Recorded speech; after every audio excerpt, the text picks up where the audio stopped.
मसीह के बाबरकत उत्तम जलाली मुहिब और कादर बख्श नाम में आज सब मेरी तरफ से, मेरे ख़ानदान चर्च की तरफ से आपको बहुत बहुत सलाम कबूल हो।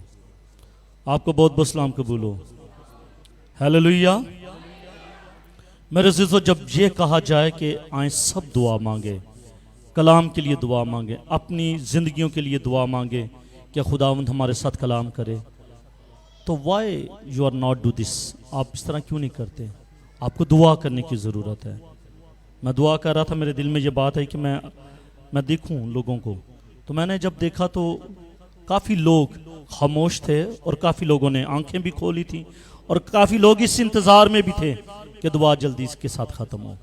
इसलिए मैं ये चाहता हूँ कि जब दुआ का कहा जाए तो आप दुआ कीजिएगा।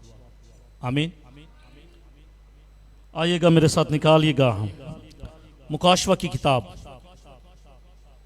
उसका 8वां बाब और उसकी पहली 2 आयात। मुकाशवा की किताब, उसका 8वां बाब और उसकी पहली 2 आयात। आए खुदाम की आवाज को समात फरमाइएगा। जब उसने 7वीं मोहर खोली तो आधे घंटे के करीब आसमान में खामोशी रही और मैंने उन 7 फरिश्तों को देखा जो खुदा के सामने खड़े रहते हैं और उन्हें 7 नरसिंगे दिए गए। खुदा के पाक कलाम के पढ़े, सुने और समझ जाने पर खुदा की खास बरकत हो। सब कहेगा आमीन। मेरे अज़ीज़ों, जैसा कि आप सब लोग जानते हैं कि हमने मुकाशवा की किताब को शुरू किया है और हमने 6 मोहरों को खोला। तुम्हार 6 मोहरों को खोला और 6 मोहरों को खोलने के बाद होना तो यह चाहिए था कि 7वीं मोहर खुलती, लेकिन 7वें बाब में हमने 7वीं मोहर को खुले नहीं देखा, बल्कि इसके अंदर 7वें चैप्टर के अंदर हमने मुख्तलिफ जो टॉपिक्स हैं उनके ताल्लुक से देखा। 7वें चैप्टर में इस्राएल के बकिए पर मोहर हुई और उसके बाद हमने देखा इस्राएल के 12 कबीलों पर मोहर हुई और उसके बाद हमने एक बड़ी भीड़ को देखा और उसके बाद हमने खुदा के कलाम में से खुदा की हकीकी प्रस्तिश के ताल्लुक से सीखा और उसके बाद हमने शहीदों की आसमानी बरकत को देखा कि जो बरकत शहीदों को मिली उनकी बरकत के ताल्लुक से हमने खुदा के कलाम में से सीखा। और इसके बाद ये 7वां चैप्टर हमने खत्म किया और 7वां चैप्टर जैसे ही खत्म हुआ हमने 8वें चैप्टर की तरफ हमने रुख किया और पहली 2 आयात को हमने देखा और देखा क्या कि जब उसने 7वीं मोहर यानी कि आखिरी सील को, तुम्हार की आखिरी सील को जब उसने खोला तो आधे घंटे तक आसमान पर खामोशी रही। मेरा टॉपिक है 7वीं मोहर। मेरा टॉपिक है 7वीं मोहर। मेरे अज़ीज़ों, आसमान पर हर वक्त, हर लम्हा आसमानी मखलूक वो प्रस्तिश करती है, हमदो सना करती है, बरे की प्रस्तिश करती है, खुदा की प्रस्तिश करती है, खुदा के नाम को जलाल देती है। और ये अमल, ये प्रोसेस जो है ये लगातार जारी रहता है। ये प्रोसेस रुकता नहीं है, ये प्रोसेस खत्म नहीं होता, ये जारी रहता है, ये कंटिन्यू रहता है। हमदो सना का, प्रस्तिश का, सताइश का ये सिलसिला जारी रहता है। लेकिन मेरे अज़ीज़ों, जैसे ही सातवीं मोहर को खोला गया, जैसे ही सातवीं सील को ओपन किया गया, आसमान पर आधे घंटे तक खामोशी तारी हो गई। आसमान पर 30 मिनट्स तक, 30 मिनट तक आसमान पर खामोशी तारी रही। कोई हम्द नहीं हो रही, कोई सिताइश नहीं हो रही, कोई गीत नहीं गाया जा रहा, पर की सिताइश नहीं हो रही। खामोशी, खामोशी और खामोशी तारी है। अजीब अजीब सा एक सिनेरियो हमें नजर आता है। और मेरे अजीजो, ना सिर्फ हमदो सना मुल्तवी हुई, ना सिर्फ हमदो सना मुल्तवी हुई, बल्कि दुनिया की अदालत का काम भी आरसी तौर पर पार्शली वो रुक गया। दो काम हुए इस आधे घंटे में। खामोशी जारी है, खामोशी तारी है, और उस खामोशी में हमने देखा है कि ना सिर्फ हमदो सताइश वो बंद हुई है, बल्कि दुनिया पर जो अदालत का काम हो रहा था वो भी बंद हो गया इस खामोशी की वजह से।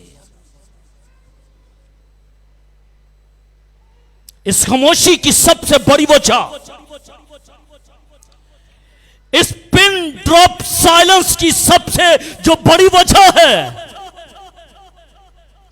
कि सातवीं मोहर खुलने पर खुदा का गज़ब और खुदा का इंतकाम, खुदा का गज़ब और खुदा का इंतकाम अरूज पर पहुंच जाएगा।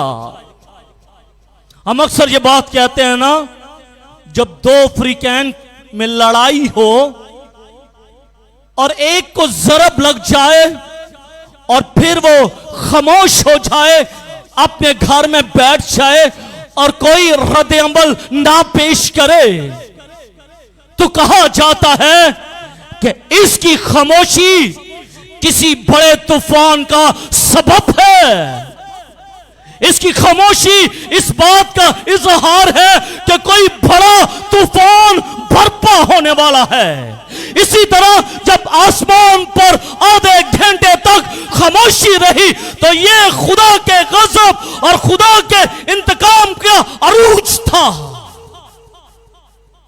जब खुदा आपकी जिंदगी में खामोश हो जाए, जब खुदा आपके साथ कलाम ना करे, जब खुदा आपके साथ बातचीत ना करे, जब खुदा आपके साथ ख्वाब और रोया में कलाम ना करे, जब खुदा आपने इन राह के वसीले से कलाम ना करे, तो जान लीजिएगा कि खुदा का गज़ब और खुदा का इंतकाम आपकी जिंदगी में जाहिर होने वाला है। याद रखिएगा। और यही सब कुछ हम बाइबल मुकद्दस में देखते हैं कि आसमान पर 30 मिनट्स तक खामोशी रही, हमदो सना खामोश हो गई। वो जो 24 घंटे बरे की सताइश करते और ये कहते कि ज़बा किया हुआ बर्रा तारीफ तमजीद हशमत और बुजुर्गी के लायक है, खामोश हो गए। आसमानी मखलूक खामोश हो गई, क्योंकि ऑर्डर खुदा की तरफ से था, कादर मुतली की तरफ से था, और खामोशी आसमान पर तारी हो गई। और न सिर्फ आसमान पर तारी हो गई, बल्कि जमीन की अदालत भी रुक गई। जब खुदा रहम के इकदाम से, दो इकदाम होते हैं, एक रहम का और एक गजब का। जब खुदा रहम के इकदाम से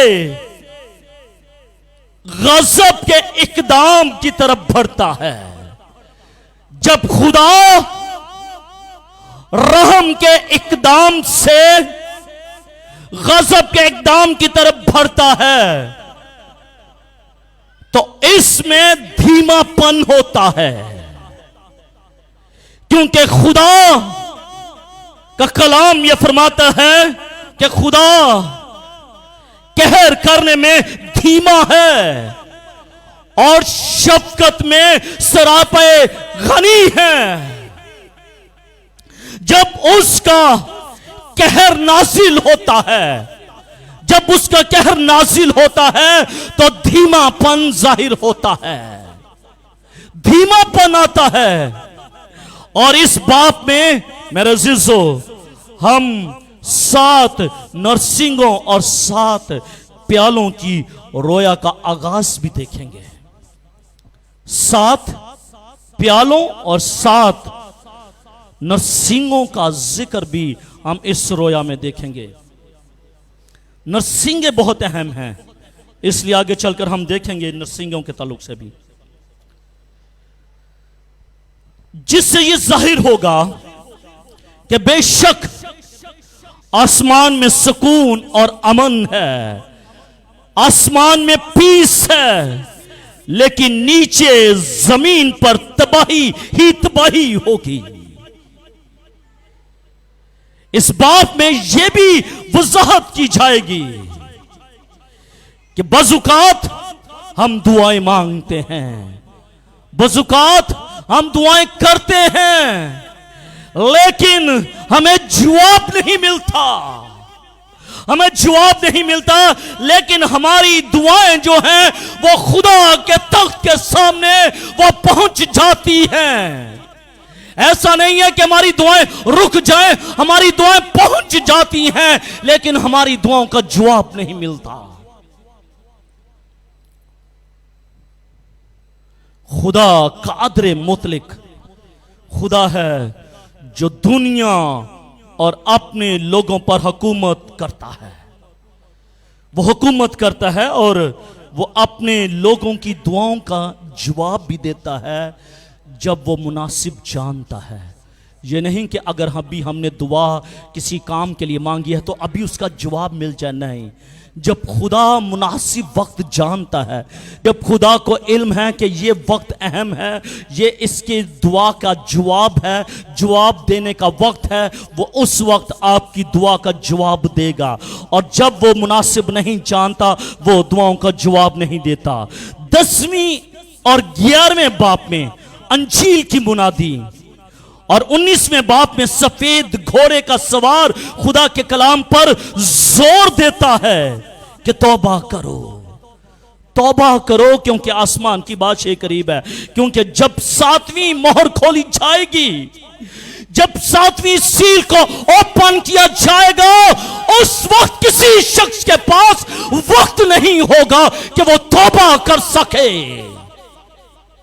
उसके बाद टाइम नहीं, टाइम विल पास्ट, वक्त गुजर जाएगा, फिर वक्त आपके हाथ में नहीं आएगा। आप उस वक्त को ढूंढेंगे, तलाश करेंगे, भागेंगे, लेकिन वो वक्त आपके हाथों नहीं आएगा, वो गुजर जाएगा। इसलिए इससे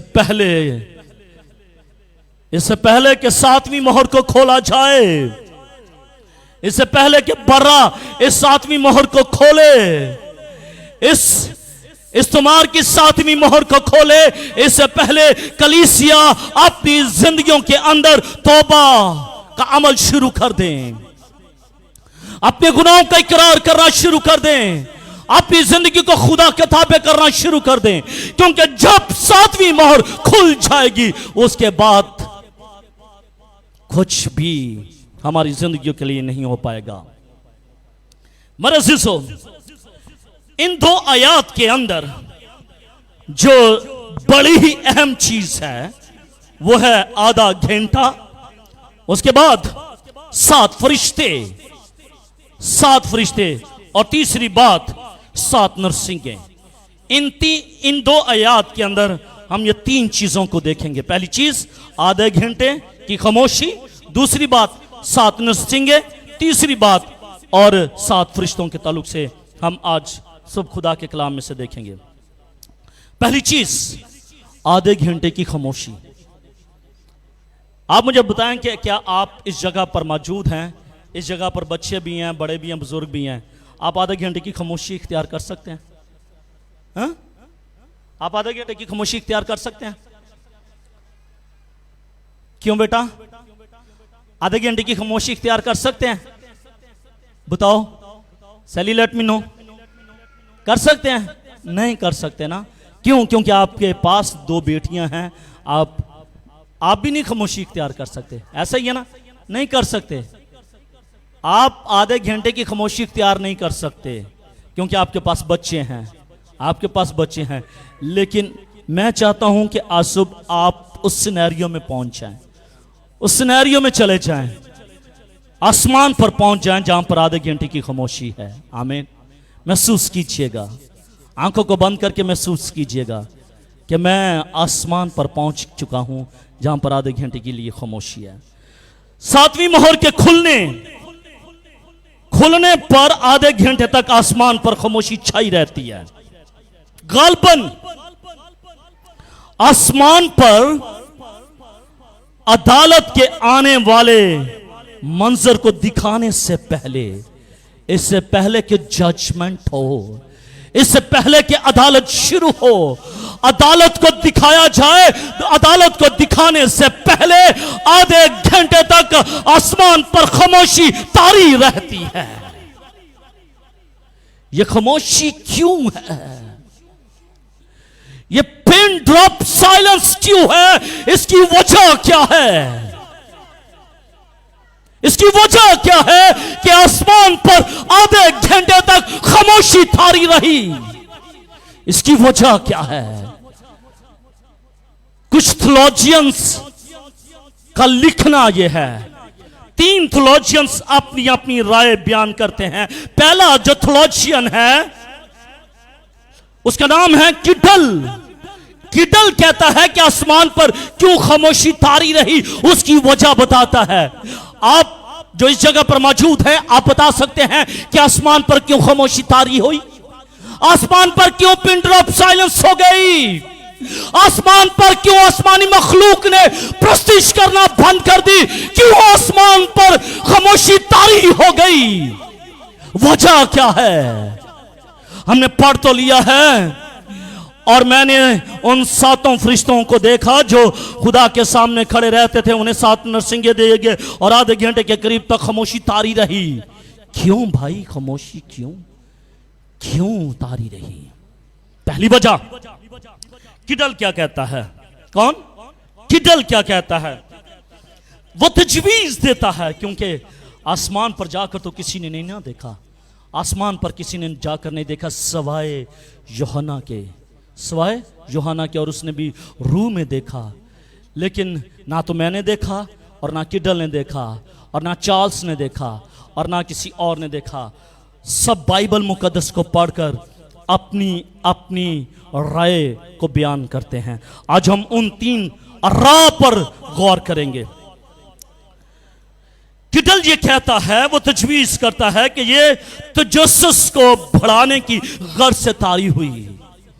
जब एकदम खामोशी तारी हो जाती है तो जिंदगियों के अंदर तजस्सुस पैदा होता है कि अब अगले लम्हे, अगले पल, अगली घड़ी क्या होने वाला है। तजस्सुस को बढ़ा देती है यह खामोशी। पता नहीं कि अगले ही लम्हे क्या हो जाएगा, मालूम नहीं कि अगले ही वक्त क्या हो जाएगा, यह तजस्सुस को बढ़ाती है। ये चारों हवाओं को रोकने और ईमानदारों पर मोहर करने के अमल की मानिद है। जब चारों तरफ से हवाएं रुक जाती हैं, शिमाल, जनूब, मशरक और मगरब, चारों अतराफ से जब हवाएं रुक जाती हैं, और जब हवाएं रुक जाती है तो एक सन्नाटा सा तारी हो जाता है। वो कहता है उसकी मानिद है। फिर कहता है कि जब ईमानदारों पर मोहर की जाएगी ये खामोशी उसकी मानिद है। इसकी वजह ये है। आगे चार्ल्स क्या कहता है? चार्ल्स ये कहता है कि ये खामोशी ना तो दुखी ईमानदारों की दुआओं के सुने जाने और ना ही आराम का इजहार है। जब एक दुखी ईमानदार की दुआएं सुनी जाए और ना ही आराम का ये इजहार है, जो चार्ल्स कहता है, वो कहता है कि ये ड्रामाई वाक़या है जो अदालत को ज्यादा हैरान कुन बनाएगा। ये अदालत के सिनेरियो को ये इंतहाई खौफनाक और पुरअसर बना देगा कि अब अदालत शुरू होने वाली है। आसमानी लश्कर भी, आसमानी मखलूक भी वो थम जाएगी कि अब अदालत का वक्त शुरू होने वाला है। अब देखिए अब आगे क्या होने वाला है। चार्ल्स ये कहता है, चार्ल्स ये कहता है कि ये ज्यादा हैरान कुन और पुर असर बनाता है ये खामोशी। अरागोन क्या कहता है? अरागोन बयान करता है कि ये खुदा की तारीफ व तमजीद और आने वाली तबाही के दरमियान की खामोशी है। ये खुदा की तारीफ, तमजीद और आने वाली, खुदा एक तरफ खुदा की तारीफ तमजीद हो रही है और दूसरी तरफ तबाही होने वाली है। इन दोनों के दरमियान ये खामोशी है। अब खुदा अदालत को जाहिर करने वाला है। अब खुदा अदालत को जाहिर करने वाला है। खुदा की हजूरी और काम करने पर खामोशी जरूर होती है। जब खुदा कलाम करता है तो खामोशी तारी हो जाती है, एक सख्ता सा जारी हो जाता है जब खुदा कलाम करता है। इसीलिए तो जब मूसा कौम बनी इसराइल के साथ कलाम करता तो खुदा का कलाम यह कहता है कि सुबह से शाम तक कौम बनी इसराइल खड़ी रहती, कौम बनी इसराइल खड़ी रहती, ना मोंगती ना मसोती, क्योंकि शरीयत की बातें नाजिल होती थी, शरीयत की बातें नाजिल होती थी। खामोशी के साथ, पिन ड्रॉप साइलेंस के साथ कौम बनी इसराइल खुदा के कलाम को सुनती रहती थी। आधा घंटा मुख्तसरन और थोड़े वक्त का इजहार है।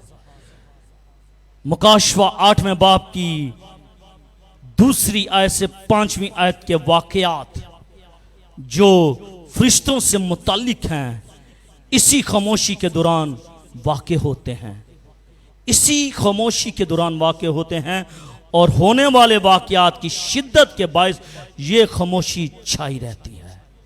इसका मतलब यह है कि अदालत शुरू होने से पहले, जजमेंट शुरू होने से पहले खामोशी तारी हो जाएगी। जब खामोशी तारी हो जाएगी, जब आसमानी मखलूक भी रुक जाएगी, तो फिर इंसान कुछ कह ना पाएगा, फिर इंसान कुछ बोल ना पाएगा।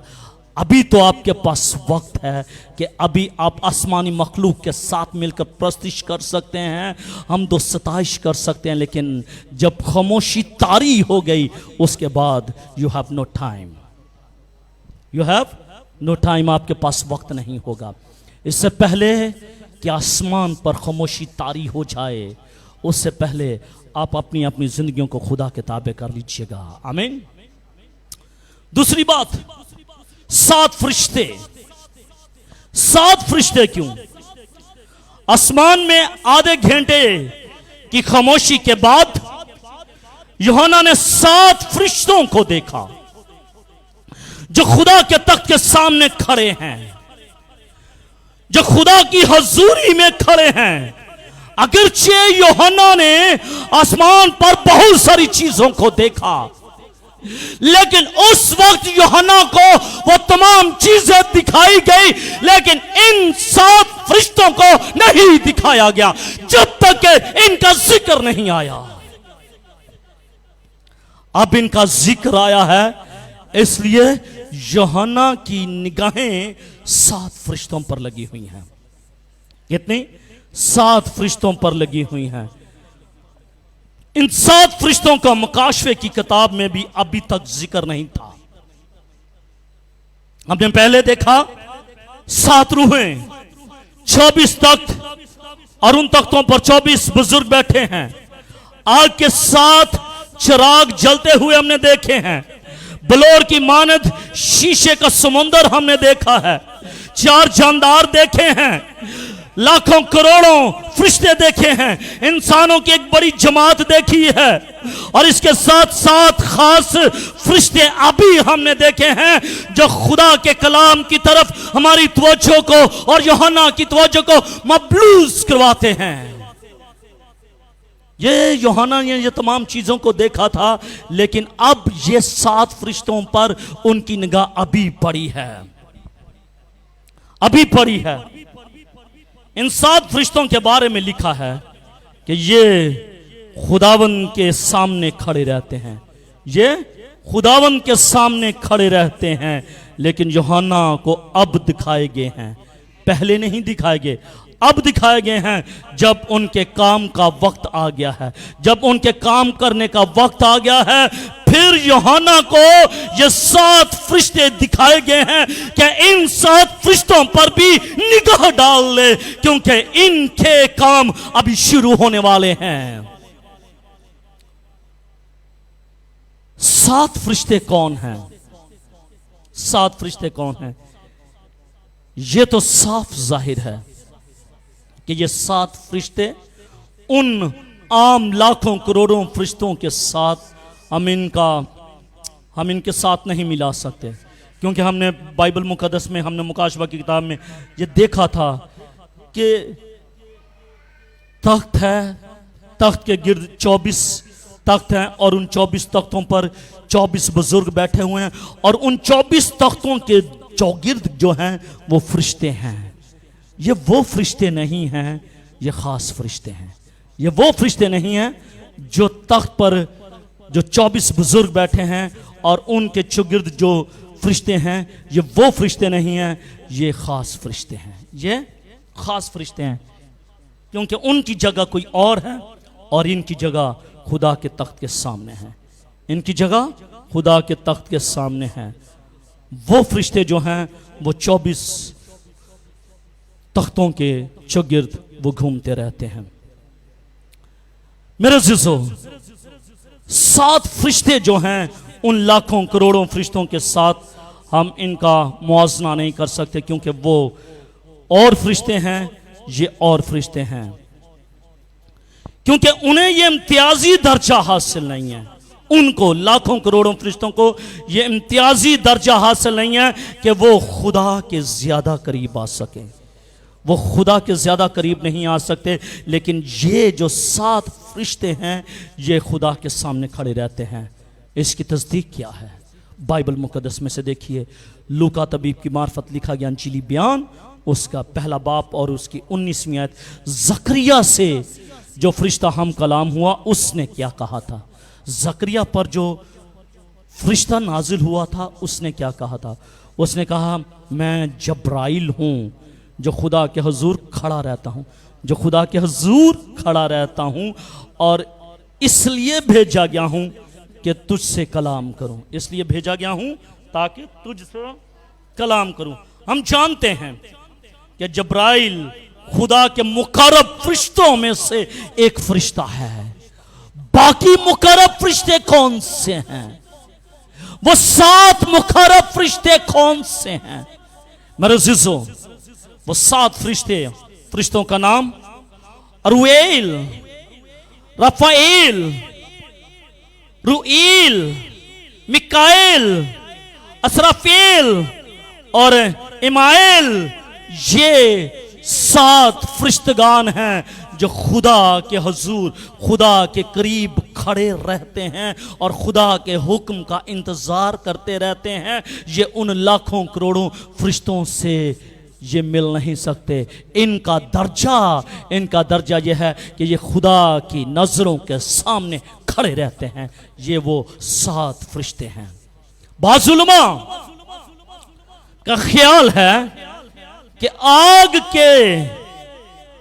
के 7 चिरागदान, आग के जो 7 चिरागदानों के ताल्लुक से भी हमने सीखा था, जो खुदा के तख्त के सामने जलते रहते हैं और जिनके बारे में कहा जाता है कि ये खुदा की 7 रूहें हैं, यही वो 7 फरिश्ते हैं जो खुदा के हुजूर सामने खड़े रहते हैं। लेकिन हम वजाहत कर चुके हैं, हमने बयान कर दिया है कि वो खुदा के पाक रूह को जाहिर करते हैं।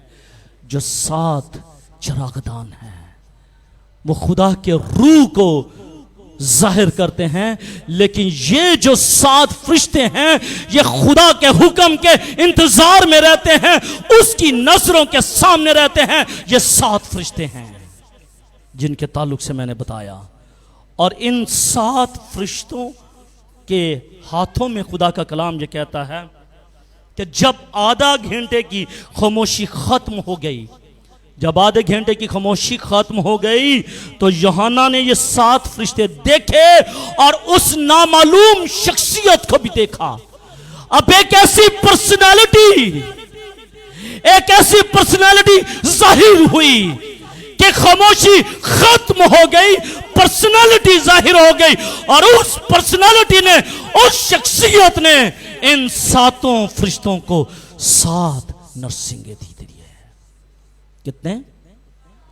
7 नरसिंगे दे दिए हैं। अब तीसरा टॉपिक है 7 नरसिंगे। 7 नरसिंगे उस पर्सनालिटी ने उनको दे दिए।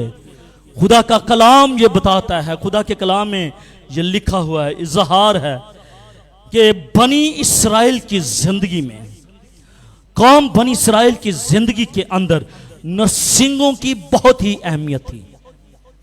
नरसिंगों की बहुत ही अहमियत थी, इनका बहुत अहम किरदार था। बनी इस्राएल में 2 किस्म के नरसिंगे हैं मौजूद। कितने? याद रखिएगा, कितने? 2 किस्म के नरसिंगे होते थे। कितने किस्म के? 2 किस्म के नरसिंगे होते थे। पहला नरसिंगा चांदी का नरसिंगा होता था। कौन सा? चांदी का नरसिंगा होता था, जिनका जिक्र गिनती की किताब उसके 10वें बाब और उसकी दूसरी आयत में है। ये नरसिंगे कब बुझाए जाते थे? ये चांदी के नरसिंगे कब फूंके जाते थे? जब चांदी का नरसिंगा फूंका जाता था तो कौम बनी इस्राएल पर क्या इजहार होता था? कौम बनी इस्राएल इस नरसिंगे के बजने की वजह से क्या समझ पाते थे कि अब क्या होने वाला है? जब चांदी का नरसिंगा बजता था, जब चांदी का नरसिंगा बजता था तो यह इस बात का इजहार होता था कि जमात को बुलाया जा रहा है, जमात को, कौम बनी इस्राएल को बुलाया जा रहा है। दूसरा इसका मकसद यह होता था कि सरदारों को बुलाया जा रहा है। तीसरा इसका मकसद यह होता था कि लश्कर को एक कूच करने का वक्त आ चुका है, इसलिए जल्दी के साथ जमा हो जाओ, लश्कर कूच करने वाला है, लश्कर हमला करने वाला है। जब चांदी का नरसिंगा बुझाया जाता था, जब चांदी का नरसिंगा बजाया जाता था तो नए चांद के शुरू में बजाया जाता था कि नया चांद निकलने वाला है। जब चांदी का नरसिंगा बजाया जाता था तो सोख्तनी कुर्बानी जब होती तो उस वक्त बजाया जाता था। जब हम खुदा के कलाम में देखते हैं कि जब सलामती की कुर्बानी होती थी तब भी चांदी का नरसिंगा बजाया जाता था। खुशी के दिन और मुकर्रा ईदों के दिन चांदी का नरसिंगा बजाया जाता था, यानी कि खुशी के मौके पर भी और मुकर्रा ईदें जो कौम बनी इस्राएल की ईदें थीं, उन ईदों में भी चांदी का ही नरसिंगा बजाया जाता था। अब दूसरा नरसिंगा देखिए, मेंढे के सींगों के नरसिंगे। मेंढा जो होता था उसके सींग को काटकर वो नरसिंगा बनाया जाता था, और जब मेंढों के नरसिंगे बजाए जाते थे तो ये किस बात का इजहार होता था? जंग के लिए कौम बनी इस्राएल को यह ऐलान दिया जाता था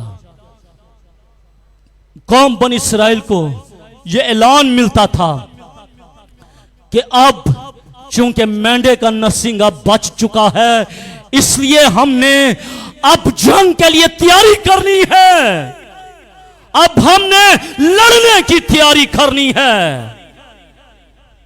ये जंग के लिए इस्तेमाल होते थे। यशवा उसका 6वां बाप और उसकी 4थी आयत, कुज़ात उसका 7वां बाप और उसकी 18वीं आयत। यह जानना दिलचस्पी से खाली नहीं होगा कि जब कौम बनी इसराइल यरू के गिरदा गिर्द चक्कर लगा रहे थे तो 7 काहिन, कितने? अब मेरा टॉपिक मिलने लगा है आसमानी नरसिंगों के साथ, ध्यान के साथ सुनिएगा। जब कौम बनी इसराइल, जब खुदा की चुनीती कौम, जब वो यरू के गिर्द चक्कर लगा रहे थे, उस वक्त 7 काहिन ऐद के संदूक के आगे आगे नरसिंगे बजाते जाते थे, और जब तक चक्कर मुकम्मल ना हो जाते सबको मुकम्मल तौर पर खामोशी इख्तियार करना होती थी। नरसिंगे काहिन बजा रहा है अहद के संदूक के सामने, कौम बनी इसराइल पर खामोशी तारी हो जाती है, खामोशी तारी हो जाती है। और यही सिनेरियो हम देखते हैं न्यू टेस्टामेंट के अंदर, मुकाशवा की किताब के अंदर, कि जब अदालत का वक्त शुरू होने का होगा तो आधे घंटे तक खामोशी तारी हो जाएगी, और उस वक्त ये 7 जो काहिन हम ओल्ड टेस्टामेंट में देखते हैं, हम जो देखते हैं कि ये 7 फरिश्ते जो हैं जिनके हाथों में नरसिंगे दिए गए हैं, उस शख्सियत ने दिए गए हैं, ये बजाएंगे, ये बजाएंगे, ये बजाएंगे। हालेलुया। आसमान पर ये नरसिंगे बजाए जाएंगे, और ये इस बात का इजहार होगा कि now time is over, now time is over. अब वक्त खत्म हो चुका है, अब वक्त खत्म हो चुका है। वो खुदा के तख्त के सामने वो नरसिंगे बजाएंगे, और जैसे वो 7 फरिश्ते नरसिंगे बजाएंगे, अदालत का होना शुरू हो जाएगा, अदालत का होना शुरू हो जाएगा। फिर ना मेरे पास वक्त होगा ना आपके पास वक्त होगा।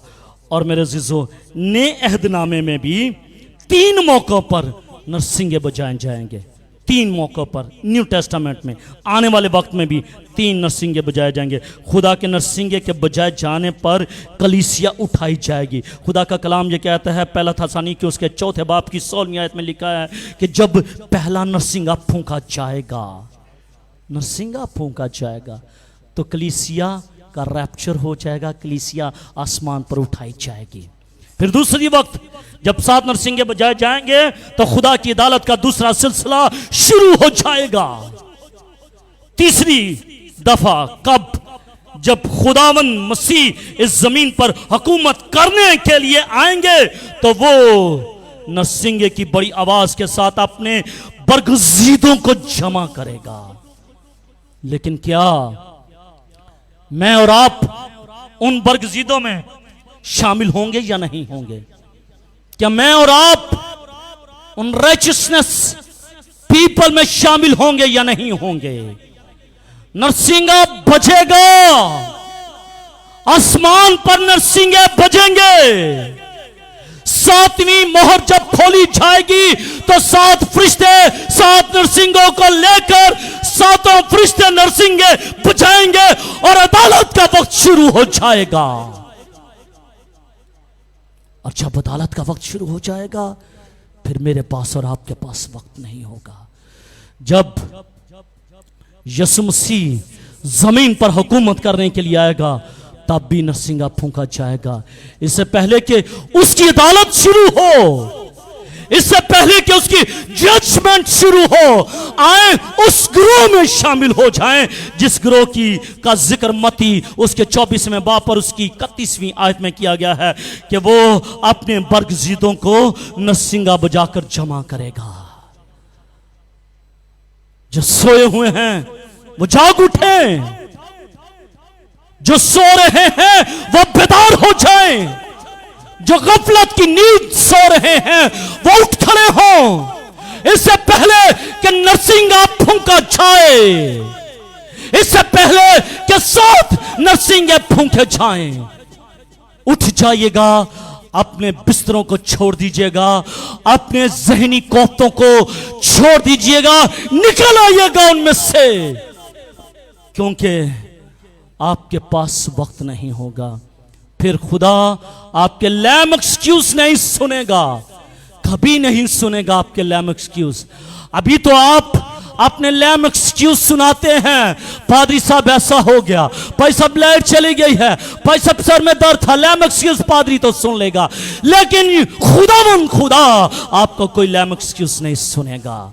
वो सिर्फ ये कहेगा, ऐ मेरे बाप के मुबारक लोगो, आओ उस मिरास को ले लो जो बिना आलम से पेशतर तुम्हारे लिए तैयार की हुई है। फिर लैम एक्सक्यूज नहीं होगा, लैम एक्सक्यूज नहीं होगा, लैम एक्सक्यूज नहीं होगा। इससे पहले मेरे अज़ीज़ों 7 नरसिंगे फूंके जाएं, अपनी अपनी ज़िंदगी को तैयार कर लीजिएगा, अपने अपने ख़ानदानों को तैयार कर लीजिएगा। ऐसा ना हो कि आपके ख़ानदान के लोग, जब नरसिंगा फूंका जाए तो आपके ख़ानदान के लोग अदालत का शिकार हो जाएं।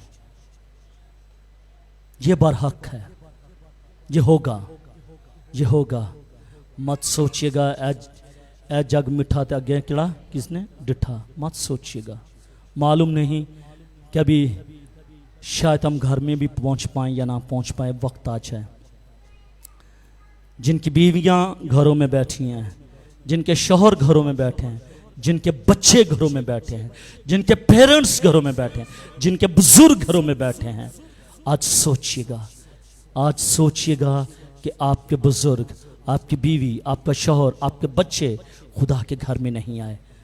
ऐसा ना हो कि अब भी वक्त आ जाए, मैं और आप तो उठा लिए जाएं, लेकिन आपके औलाद, आपका ख़ानदान, आपके बच्चे वो ज़मीन पर रह जाएं। वेरी टफ, बहुत मुश्किल हो जाएगा वक्त। इसलिए आज सब मैं ये कहना चाहता हूँ कि अगर आप अपने ख़ानदान से वाकई प्यार और मोहब्बत करते हैं, आप अपने बच्चों से मोहब्बत और प्यार करते हैं, अपनी बीवी से, अपने शौहर से मोहब्बत प्यार करते हैं, तो आप उनको ज़बरदस्ती खुदा के करीब लेकर आइएगा, ज़बरदस्ती उनको खुदा के कदमों में लेकर आइएगा। खुदा के पास बहुत कुछ है देने के लिए। खुदा चाहे तो पल भर में उसकी ज़िंदगी तब्दील हो सकती है, लेकिन ज़रूरत इस बात की है कि आप अपना हिस्सा क्या डाल रहे हैं। आप अपनी औलाद को, अपनी बीवी को, अपने शौहर को, अपने बुज़ुर्गों को, अपने बच्चों को खुदा के घर में लाते हैं या नहीं लाते। वो खुदा का कलाम सुनेंगे, जब खुदा का कलाम सुनेंगे तो कलाम उनकी ज़िंदगियों पर चोट करेगा, जब चोट करेगा वो कबूल करेंगे, जब कबूल करेंगे फिर अमल करेंगे। लेकिन अगर किसी ने खुदा के कलाम को सुना ही नहीं होगा तो कलाम उनकी ज़िंदगियों पर चोट नहीं कर सकेगा। इसलिए सुनने के लिए खुदा का कलाम ये कहता है कि सुनना मसीह के कलाम से है। अगर आप चाहते हैं कि आपका ख़ानदान बच जाए, आपकी ज़िंदगी बच जाए, मालूम नहीं यहाँ पर 100 लोग बैठे हैं, मालूम नहीं इन 100 में से कितने ईमानदार लोग होंगे जिनको खुदा यीशु मसीह ये कहेंगे आओ उस मिरास को ले लो, उन ईमानदारों में शामिल हो जाए। अगर अभी भी, आज भी, इस जगह पर भी, कहीं भी जो मेरी आवाज सुन रहे हैं, किसी भी मुल्क में बैठे हैं जो मेरी आवाज को सुन रहे हैं, तो मेरे अजीजों, हो सकता है कि आप मेरी आवाज को तो सुन रहे हैं लेकिन आपकी जिंदगी खुदा से बहुत दूर है। इसलिए ये वक्त है कि आप खुदा के करीब आ जाएं। हिसाब का वक्त होगा, हिसाब देना पड़ेगा। खुल जाएंगी किताबें जिस दिन हिसाब होगा, किताबों को खोला जाएगा। इसलिए मैं चाहता हूं कि आपका नाम, आपके खानदान का नाम किताब हयात में लिखा हुआ यीशु मसीह को मिले। आमीन। खुदा मुझे और आपको ये फजल बख्शे कि मेरा और आपके खानदानों का नाम उस किताब हयात में लिखा जाए, ताकि जब यीशु मसीह अपनी कलीसिया को लेने के लिए आए तो हम उसके साथ उड़कर हवा में उसका इस्तकबाल करें और खुदा के नाम को जलाल मिले। आमीन। आए मेरे अज़ीज़ों, अपनी आंखों को बंद कीजिएगा, अपने सरों को झुकाइएगा, हम दुआ मांगे। सब दुआ मांगे, दुआ मांगेगा बुलंद आवाज के साथ। मैंने पहले कहा था कि हम दुआ नहीं करते, हम एक दूसरे को देखते रहते हैं। दुआ करें, दुआ कीजिएगा बुलंद आवाज के साथ। आवाज नहीं आ रही, सिर्फ नदीम भाई की आवाज आ रही है। सब बहनें भी दुआ मांगे। हालेलुया। खुदा से कहिए कि खुदा मुझे ईमानदारों की रूह में शामिल कर ले। Hallelujah. We glory to God, we worship the Lord। आए खुदा के साथ वादा करें कि खुदा मैं अपने बच्चों को तेरी हजूरी में लेकर आऊंगा, मैं अपनी बीवी को, मैं अपने शोहर को खुदा तेरे घर में लेकर आऊंगा। Hallelujah, hallelujah. दुआ कीजिएगा, दुआ कीजिएगा, मत खामोश रहिएगा, मत खामोश रहिएगा।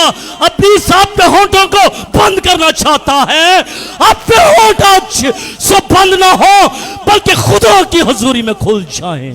जदों खुलनी हयाती दी किताब सोच ले, जदों खुलनी हयाती दी किताब सोच ले,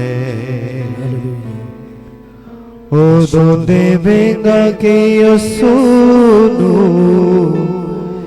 देवेगा कि यीशु नू जवाब सोच ले, जवाब सोच ले। जदों खुलनी हयाती दी किताब सोच ले। Thank you God. बस खुदा बाप यीशु के नाम के वसीले से ये कलाम इनकी जिंदगी में सरायत कर जाए, ये कलाम इनकी जिंदगी में जड़ पकड़े। खुदा मन ये कलाम में भरते चले जाएं खुदा, और इनकी जिंदगियों से तेरा नाम जलाल पाता चला जाए खुदा। अपने लोगों को छू दे और बड़ी बरकत दे, बड़ी बरकत दे। ये सब कुछ मांगता हूं तेरे अपनी जलाली बाबरकत और परशुराम नाम के वसीले से, आमीन।